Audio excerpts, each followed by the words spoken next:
খুলুমখা নমস্কার, good evening. সাংবাদিক বন্ধুদের ধন্যবাদ জানাচ্ছি।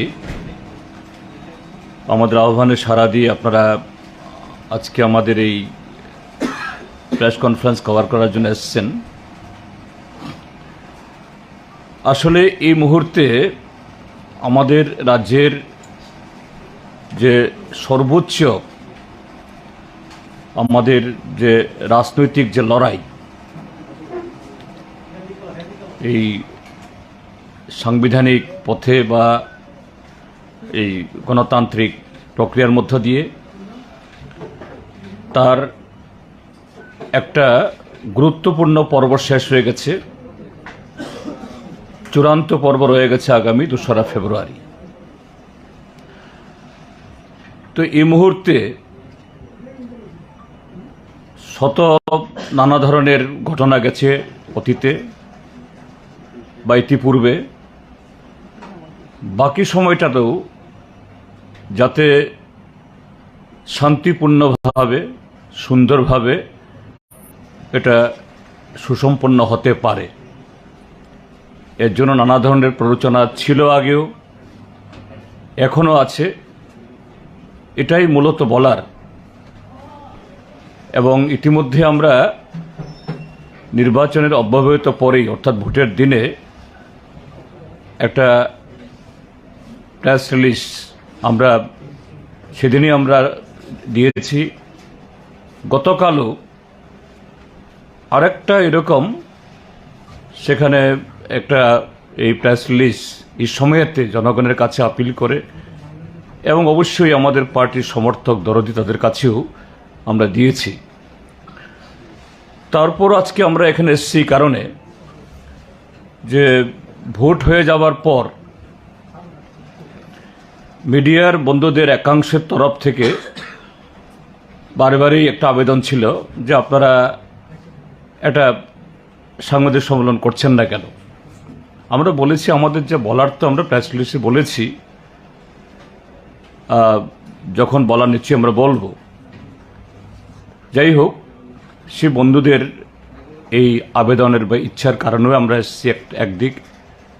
আরেকটা দিক হলো এই সময়তে নানা ধরনের যে প্ররোচনা হচ্ছে, প্রভোকেশন হচ্ছে, যে আমাদের এই প্রক্রিয়া এটাকে নানাভাবে ব্যাহত করার জন্য। আপনি ইতিমধ্যে দেখেছেন যে আমাদের একজন কর্মী দিলীপ সূত্রধর সংঘবদ্ধ আক্রমণে শহীদের মৃত্যুবরণ করেছেন।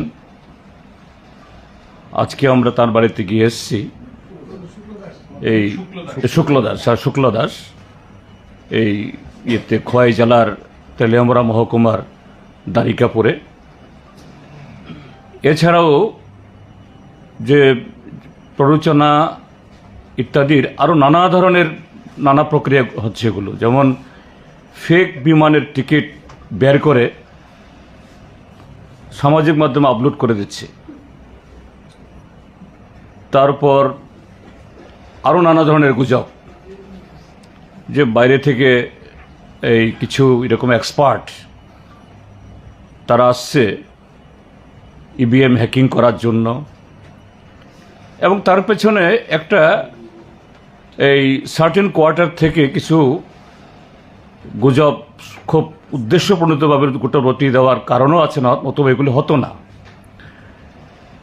কাজেই এগুলি সম্পর্কে আপনাদের মাধ্যমে জনগণের কাছে আমাদের আবেদন, এবং আমাদের পার্টি কর্মী সমর্থকরা তাদের কাছেও এই সময়েতে যে বিগত 5টি বছর সমস্ত প্রতিকূলতা প্ররোচনা মোকাবেলা করে এই গুরুত্বপূর্ণ সময় আমরা উপনীত হয়েছি, যে এই চূড়ান্ত মুহূর্তেও যেন সেই ভূমিকা তারা নেন, এবং আগামী দিনেও শুধু চূড়ান্ত মুহূর্ত 2রা মার্চ না, তারপরও নিতে হবে। কেননা যে আমাদের রাজ্যের মানুষ এবার যে ভোট দিয়েছেন শান্তির পক্ষে, গণতন্ত্রের পক্ষে, এবং যাবতীয় নৈরাজ্য এটার অবসান ঘটানোর জন্য।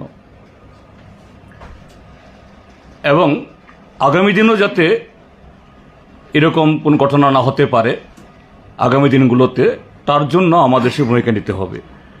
তো এই জায়গায় দাঁড়িয়ে কতগুলো দিক আমরা বলতে চাইছি। যেমন বললাম একটু আগে যে একটা দুষ্ট চক্র নানাভাবে এই জনমনকে এই বিভ্রান্ত করার জন্য জাল বিমানের টিকিট ছড়াচ্ছে, ইয়েতে কেউ যাতে কান না দেন, বিশ্বাস না করেন। তারপর এই কতগুলো ফেক, আমি ফেকও বলবো না ঠিক, কিছু ওয়েব পোর্টাল, কিছু চ্যানেল, সব চ্যানেল ত্রিপুরাকে আমি জানি না, কারণ অসংখ্য চ্যানেল বেরিয়েছে, কোনটা আসল চ্যানেল কোনটা নকল চ্যানেল বলাও মুশকিল। এগুলো দিয়ে একটা এক্সিট পোলের নামে এমন সমস্ত তথ্য বের করাচ্ছে, যার সাথে এই যে পোলিং পার্সেন্টেজ, মানুষ যে এত লড়াই করে গুন্ডাদের মোকাবেলা করে 8 ঘন্টা 9 ঘন্টা সারিবদ্ধভাবে দাঁড়িয়ে রাত 11টা অবধি ভোট দিল, এটা ওই ফেক বা এরকম যে এক্সিট পোল যারা করাচ্ছে তার সাথে এর কোনো সম্পর্ক সেখানে নেই। এর পেছনে নিশ্চয়ই সে শক্তিগুলো কিরণব থাকতে পারে যারা এই সমস্ত কায়দা করে গত 5টা বছর বিভিন্ন নির্বাচনে যারা এই ছিনে নিয়েছিল সেখানকার টিকিট রিগিং করে, রাহাজানি করে এবং এই প্রহসনের পরিণত করে, হয়তো এই শক্তির তাদেরই একটা চক্রান্ত থাকতে পারে, এগুলো সেখানে করছে। কাজেই এই ওয়েব পোর্টাল বা বিভিন্ন পেজ, এটা ইন্ডিভিজুয়াল পেজও আছে, এগুলো সম্পর্কে সতর্ক থাকা। এগুলি যারা এই শান্তি পুনঃস্থাপন করার জন্য, গণতন্ত্র পুনরুদ্ধারের জন্য যারা অক্লান্ত পরিশ্রম করেছেন এবং এই গত 16 তারিখে একটা নজির সৃষ্টি করেছেন 90% বেশি ভোটদান করার মধ্য দিয়ে, এটা তাদেরকে মেলায়ন করার জন্য একটা অপচেষ্টা, এর বিরুদ্ধে যে তৈরি থাকতে হবে। এখন এই জায়গাতে যে এক্সিট পোল আমি বলছি না সেরকমভাবে আমিও, কিন্তু যদি এক্সিট পোল যদি সেরকমভাবে হয়েই থাকে, যেটা এক্সিট পোল যেটা বিবেচনার মধ্যে আনা দরকার, সেটা হলো যে আপনারা দেখেছেন যে 14 তারিখ 15 তারিখ অর্থাৎ সরব প্রচার শেষ হয়ে যাওয়ার পর আমাদের এই রাজ্যের কিছু কিছু বিধানসভা কেন্দ্রে, সব জায়গাতে হয়েছে কথা বলবো না, বিগত 5 বছরের ন্যায় নানা নির্বাচনে যেরকমভাবে এই ভয় ভীতি দেখানো, কোনো কোনো জায়গায় এটা মারাত্মকভাবে হয়েছে, সারা রাত ধরে বোমাবাজি হয়েছে। এরকম কতগুলো জায়গা সেখানে রাত 3টা অবধি বোমাবাজি হয়েছে।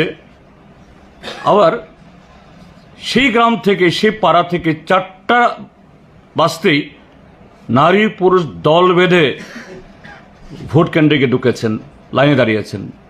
সেখানে নিরাপত্তার দায়িত্বে থাকা এই জওয়ানরা তারা অবাক হয়েছেন, আরে এত তাড়াতাড়ি কি।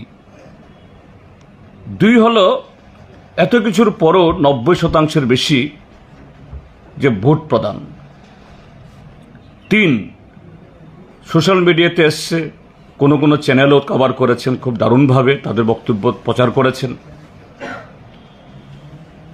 যে মহিলারা দেখা গেছে লাঠি সুটা নিয়ে গুন্ডারা গত 5টা বছর যেরকমভাবে করছিল এদেরকে বাধা দিয়েছে, কিন্তু তারা রুখে দাঁড়িয়ে ভোট কেন্দ্রে এসছেন, কোনো কোনো জায়গাতে নিরাপত্তা বাহিনীর সাহায্য চেয়ে, এবং ভোট দিয়ে তারা ফেরত গেছেন। তারপর হলো যে প্রত্যেকটা ভোট কেন্দ্রে কি সমতলে কি পাহাড়ে সকাল থাকতেই একেবারে ভোট শুরু হওয়ার 1.5-2 ঘন্টা আগে থাকতেই শত শত মানুষের লাইনে দাঁড়ানো এবং ঘন্টার পর ঘন্টা দাঁড়িয়ে তারা ভোট দিয়েছেন রাত 11টা অবধি। তো এই ঘটনাগুলো যে অত্যন্ত উল্লেখযোগ্য দিক।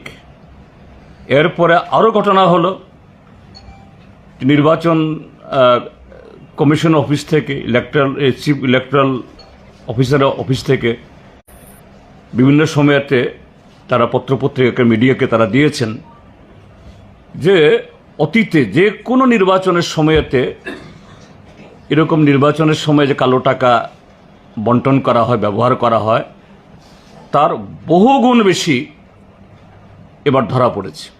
যা অন্য রাজ্যে আমরা শুনতাম, এই ত্রিপুরা রাজ্যে সেই কালচারে আমদানি হয়েছে। কিন্তু তার সাথে এই রিপোর্ট আসছে যে বহু জায়গায় মানুষ সেই টাকা গ্রহণ করেনি এবং মানুষ ধরিয়ে দিয়েছে যে অমুক অমুক লোক তারা এই টাকা নিয়ে ঘুরছে। কাজে এই যে কতগুলো সিমটম, যদি কোনো এক্সিট পোল হয়ে থাকে আগামী দিন ত্রিপুরা রাজ্যের মধ্যে কি ঘটনা হতে চলছে, এই কতগুলো সিমটমই এটাই বলে দেয় what is going to B happen inevitably on 2nd of March এই কাউন্টিংয়ে। এরপর আমি আরেকটা কথা বলতে চাইছি, সেটা হলো যে ইতিমধ্যে শাসক দলের তরফ থেকে দেখেছি দুবার সাংবাদিক সম্মেলন করা হয়েছে। হ্যাঁ, নিশ্চয়ই সাংবাদিক সম্মেলন করাটা কোনো অপরাধ না, আমরাও করছি, অন্যরাও করবেন, আবারও করবেন। কিন্তু আমাদের রাজ্যের শাসক দল তারা যে কতটুকু জনবিচ্ছিন্ন, জনগণের প্রতি তাদের যে দায়বদ্ধতা যে সম্পূর্ণভাবে হারিয়ে গেছে। হ্যাঁ, নির্বাচনে শান্তি বজায় রাখা, সুস্থভাবে নির্বাচন করা, এটা সমস্ত কর্তৃপক্ষের দায়িত্ব, শুধু নির্বাচন কমিশন না, তারা তো তার দায়িত্ব পালন করার চেষ্টা করছেনই। রাজনৈতিক দলগুলোরও যারা এই ভোটের বাজারে বা ভোটের এই এই কি বলে এই লড়াইয়ে যারা খেলোয়াড়, তাদেরও দায়িত্ব এটা ফেয়ার প্লেয়ার জন্য। কিন্তু আমরা কি শুনছি কথায় কথায় আমাদের কার্যকর্তারা বসে নেই, কার্যকর্তারা আমাদের করবে। আরে এটা রুলিং পার্টি, তাদের তো দায়িত্ব, সবারই দায়িত্ব, কিন্তু তাদের দায়িত্ব বেশি। তারপরে মুখ্যমন্ত্রীও, আমি এখানে ওই অভিযোগ করছি না, আর কি অভিযোগ করব, কদিন বাদে তো এদের দায়িত্ব শেষ হবে। এই টিভির পর্দায় যে কামরা ছবি দেখেছি, মনে হয়েছে এটা এই মহাকরণের যেখানে সাংবাদিক সম্মেলন করা হয় ওইরকম মনে হয়েছে। জানি না এটা আপনারা ছিলেন, আমি ভুলও হতে পারি, I may be corrected if I am wrong. আমি তো আশা করেছিলাম অন্তত মুখ্যমন্ত্রী যে এইরকম ঘটনাগুলি হচ্ছে, এগুলা নিয়ে তিনি তো যখন মহাকরণ থেকে না করলেও তিনি তো চিফ মিনিস্টার, যে পিস ট্রাঙ্কুইলিটি মেনটেন করার জন্য তিনি আপিল করবেন। He is not only BJP leader, BJP অফিসে গিয়ে যদি বলে থাকেন এটা আলাদা কথা, তিনি কি বলবেন জানি না।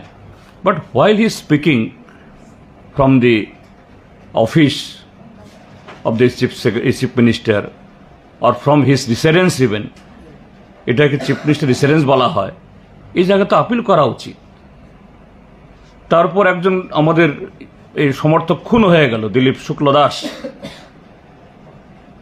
তার প্রতি তো অ্যাটলিস্ট একটা সহানুভূতির বার্তা, একটু শোক প্রকাশ, কন্ডোলেন্স জানানো,